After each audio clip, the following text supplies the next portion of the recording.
কেমন আছেন বন্ধুরা? আসসালামু আলাইকুম। ভালো আছেন নিশ্চয়ই। শীত তো ভালোই পড়েছে। যাই হোক, আমাদের সব আব্বা মা কেমন আছে? আব্বা মার দিকে সবাই খেয়াল রাখছো তো? হুম। শীত পড়েছে, আব্বা মা কেমনভাবে আছে, কেতা লেপ জায়গা শুকনো আছে কিনা খেয়াল রাখো। আব্বা মা খুশ তো আমরা সবাই খুশ। আর আজ যদি আমরা আব্বা মার খুশি না রাখতে পারি, তাদের খেয়াল না রাখতে পারি, কালকে আমাদের বাচ্চারাও একই কষ্ট দেবে। দেনার ঘরে পাওনা যারে বলে। তাই বন্ধুরা, বারবার বলবো, শুধু বউদের হাতে ছেড়ে দেবেন না, আব্বা মার খেয়াল নিজেরাও রাখেন।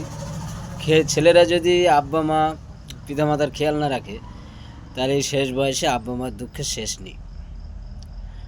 আমি আমার অভিজ্ঞতা থেকে বলছি। তাই বন্ধুরা, সবসময় খেয়াল রাখবেন যাতে পিতামাতা ভালো থাকে, তাদের দুয়া যাতে পাওয়া যায়, তারা যেন আহ না করে।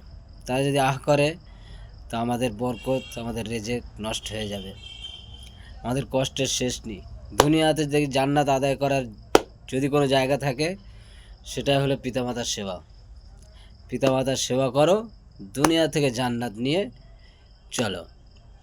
আসসালামু আলাইকুম। ভালো থাকবেন।